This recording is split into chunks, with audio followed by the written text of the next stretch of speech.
talking while playing or reading or speaking while playing is what this video is about. This technique is used most notably in the piece Failing, which I'm sure a lot of people watching this are familiar with. It's also in a piece called Taxi. I'm working on Taxi by Joelle Leandre. Really fun piece, super funny. It's quickly becoming one of my favorite pieces, Taxi, because it's just so funny.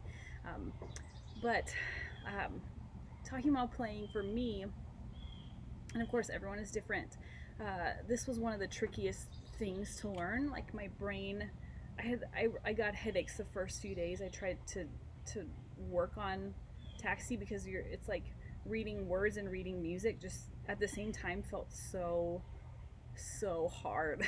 And my brain just was like spazzing out, like trying to decipher two different codes at once. So I tackled this piece in a few different ways. One of the ways is I did it like you would learn a piano piece. You learn the right hand and then the left hand. So I read through the piece a few times, read the words out loud multiple times, and then I played through the bass part multiple times. And then painstakingly, line by line, learned it.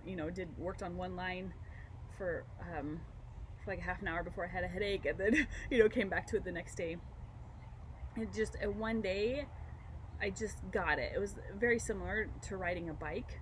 Like when you try to ride a bike and you're all scraped up and your elbows and knees are all bunged up, but then it's like one day you figure out the balance and you have it, and ideally you have it for the rest of your life. I found this technique to be very similar. Other things that I did when learning how to read words and read music at the same time is I improvised with them. I can't emphasize this enough. With any extended technique, improvising is a magical way to figure out how to do these weird techniques. Like it allows your brain and your body time to figure out what it needs to do in order to execute that technique. And it's no pressure. Like when you improvise, you can't do anything wrong. It's amazing.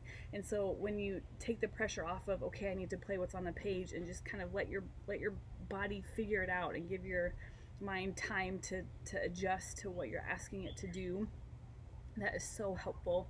So with my view of improvisation in mind, I would make it much more difficult on myself, and I would improvise both what I was saying and what I was playing at the same time. So I would retell a childhood memory while making up music for it at the same time. Or I think one time I retold the story of The Lion King and provided like my own background music for it. That was really difficult and it sounded terrible, and I made sure to do it when no one else was around and behind a closed door. But it did really help because it made it harder, so that when I went back to the piece, it was like, oh, this is so much easier. I also made it a little simpler by just improvising one of the two parts. So I would put a book up on my stand, read out loud the words, and then improvise the bass line underneath it, and then switch. I would take out a bass piece that I know really well, and it was pretty easy, play it while improvising like a fairy tale or a story on top of it. That was very helpful. Again, at least for me, it sounded terrible. So with this technique, it took me a long time to learn it, and it was pretty frustrating in the beginning, and everything sounded bad, and kind of go through existential crisis, like, am I even a musician? And maybe not everyone goes through that when learning how to do this, but I encourage you to have grace with yourself and patience if you're trying to learn a piece like Failing or Taxi. There's a lot of other pieces that have words with them. It is a fun way to put your mind through some mental gymnastics, because my brain felt so weird initially when I first tried to learn how to do this. Another thing that I would do when going back to improvising is I would set a limit for myself, especially with what I played on the bass.